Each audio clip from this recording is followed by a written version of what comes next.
दोस्तों, भारत और पाकिस्तान आज दो आज़ाद और अलग मुल्क हैं, लेकिन कभी एक दूसरे का हिस्सा रहे। इन दोनों ही देशों के रिश्ते विभाजन के बाद भी कभी आपस में सामान्य नहीं हुए।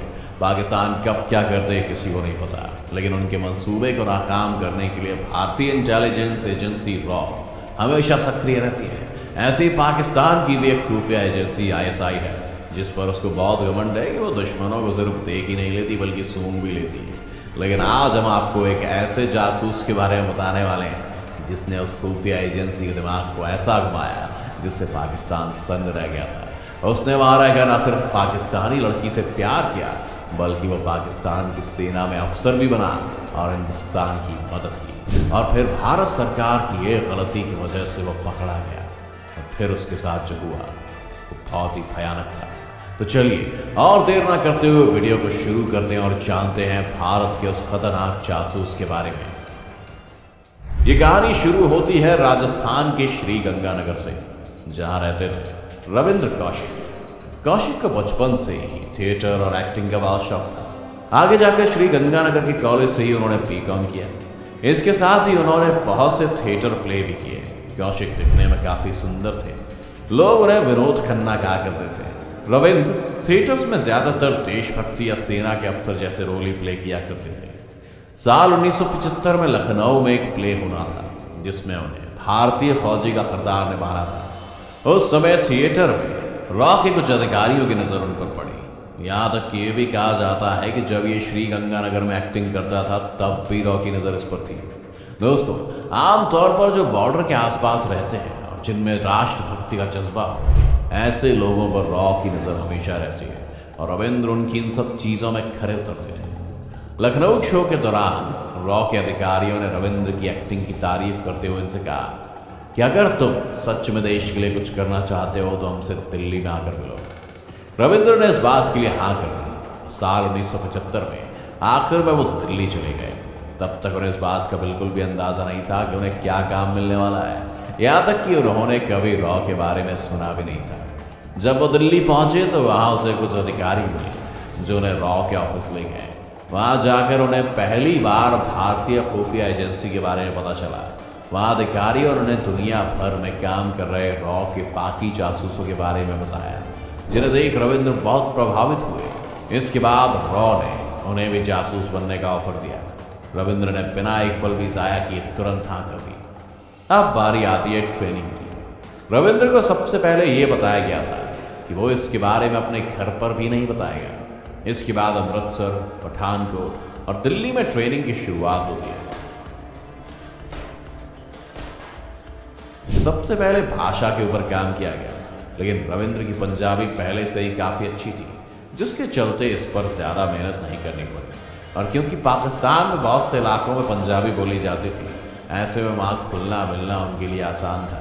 लेकिन उन्हें पाकिस्तान जाना था, जहां पंजाबी के साथ उर्दू लिखनी, पढ़नी और बोलनी भी आनी चाहिए। साथ ही उन्हें पाकिस्तान में रहना था, तो उनका नाम, पहचान सब बदला जाना था। इसलिए पहले चरण में रॉ ने उन्हें इस्लाम की पूरी तालीम दिलवाई, जिसमें उर्दू, अरबी, कुरान से लेकर नमाज कैसे पढ़ी जाती है जैसी हर एक छोटी से छोटी बात के बारे में बताया गया। दूसरे चरण में उन्हें पाकिस्तान के नक्शे के बारे में बताया गया, कहाँ पर कौन सी जगह है, वहाँ की पॉलिटिकल पार्टी से लेकर वहाँ की आर्मी तक सब कुछ। फिर हथियार और जासूसी की बाकी चीज़ों के बारे में बताया गया, यहाँ तक कि उन्हें पक्का मुसलमान बनाने के लिए उनका खतरा भी करवाया गया, जिससे किसी को उन पर शक करने की कोई वजह ही ना रहे। रविंद्र की ट्रेनिंग खत्म होने के बाद उन्हें पहले दूसरे देशों में भेजा गया, जहाँ जाकर उन्हें जो काम दिया गया उन्होंने वो सब किया और रॉ की नज़रों में खरे उतरे। लगभग 2 साल बीत चुके थे। अब रॉ ने तय किया कि रविंद्र को पाकिस्तान भेजा जाएगा, वो भी लंबे समय के लिए। रॉ ने उनके लिए पाकिस्तान के सारे डॉक्यूमेंट तैयार करवा दिए। अपने परिवार को दुबई में जॉब लगने का कहकर रविंद्र फिर पाकिस्तान के लिए निकल गए। जब रविंद्र पाकिस्तान की ज़मीन पर उतरते हैं तब उनकी नई पहचान के साथ उनका नया नाम होता है नबी अहमद शाकिर। और अब नबी उर्फ रविंद्र को आम लोगों की तरह पाकिस्तान में रहना था। कराची पहुंचने के बाद वहां के लोगों के साथ घुल मिलकर रहने लगा। रॉ ने जितना रविंद्र के बारे में सोचा था, दरअसल वो उससे भी ज्यादा तेज और होशियार थे। उन्होंने वहां जाकर कराची के लॉ कॉलेज में एडमिशन ले लिया। धीरे धीरे वक्त बीतता चला गया।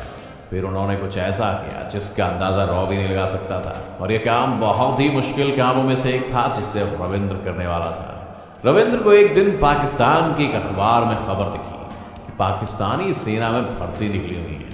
उन्हें लगा कि इससे अच्छा जासूसी का कोई और तरीका नहीं हो सकता। उन्होंने बिना कुछ सोचे समझे अप्लाई कर दिया, और यहाँ उनकी किस्मत ने कुछ इस तरह काम किया कि उनका सिलेक्शन भी हो गया। अब रविंद्र उर्फ नबी अहमद शाकिर पाकिस्तान की सेना का हिस्सा बन चुके थे। जब इस खबर के बारे में रॉ को पता चला तो उनकी खुशी का ठिकाना ही नहीं रहा। सेना में ड्यूटी करते हुए धीरे धीरे रहे उन्हें प्रमोशन मिलता रहा, और अब वो सेना में मेजर के पद पर आ गए थे। मेजर बनने के बाद उन्होंने रॉ को बहुत सारी इंफॉर्मेशन देना शुरू किया, जिससे हिंदुस्तान को बहुत मदद मिली। जैसे वहाँ की सेना क्या कर रही है, क्या प्लानिंग हो रही है, वगैरह वगैरह। उनकी इस बहादुरी की वजह से इंदिरा गांधी ने उन्हें ब्लैक टाइगर का खिताब भी दिया था।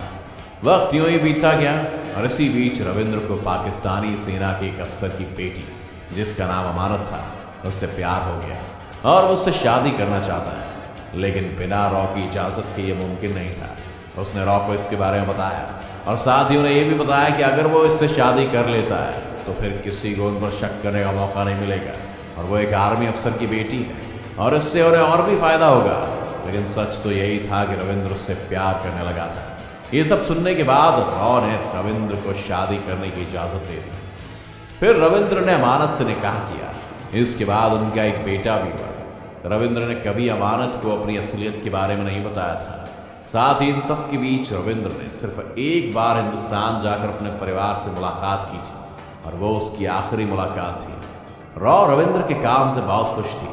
रविंद्र की जानकारियों से इंडियन आर्मी को बहुत मदद मिली, और उनके कई जवान बच गए। रविंद्र ने अपने इस पूरे करियर में कोई भी गलती नहीं की, ना ही कभी किसी को उस पर शक हुआ। लेकिन फिर साल 1983 में किसी और की गलती की वजह से उसका ये सारा खेल बिगड़ गया। दरअसल हुआ ये कि रॉ एक और एजेंट को पाकिस्तान भेजती है जो पंजाब का रहने वाला था। उसका भी नाम और पहचान सब बदली हुई थी। इसका नाम था इनायत मसीह। इनायत को यह बताया गया कि पाकिस्तान में हमारा एक एजेंट है जो पाकिस्तानी आर्मी में है, आपको उसे कुछ डॉक्यूमेंट और मैसेज देने। नबी अहमद और इनायत की मुलाकात कराची में होनी थी, लेकिन जैसे ही इनायत पाकिस्तान बॉर्डर क्रॉस करता है तो बॉर्डर के पास ही उसे पाकिस्तान की सेना गिरफ्तार कर लेती है। इसके बाद इनायत को काफ़ी टॉर्चर किया जाता है और वो टूट जाता है और सब बता देता है कि वो यहाँ क्यों और किससे मिलने आया है। इनायत ने जब पाकिस्तानी सेना को यह बताया कि उनका एक एजेंट पाकिस्तान की आर्मी में है, तो मानो पाकिस्तान की सेना के पैरों के नीचे की ज़मीन ही खिसक गई हो। इसके बाद पाकिस्तान की सेना ने एक चाल चली और इनायत से कहा कि तुम ये डॉक्यूमेंट लेकर कराची जाओगे, और जैसे तुमने तय किया है उसी तरह से तुम उसे मिलोगे। फिर जैसे ही अगले दिन इनायत और रविंद्र की मुलाकात होती है तो पहले से ही वहाँ छुपे पाकिस्तानी सेना के अफसर नबी अहमद यानी रविंद्र को गिरफ्तार कर लेते हैं। अब रविंद्र पर जुल्मों का जो सितम शुरू होता है वह बहुत ही भयानक था, क्योंकि दोस्तों जासूसी की दुनिया में अगर आप एक बार पकड़े जाते हैं तो आपका मुंह खुलवाने के लिए कुछ भी किया जा सकता है।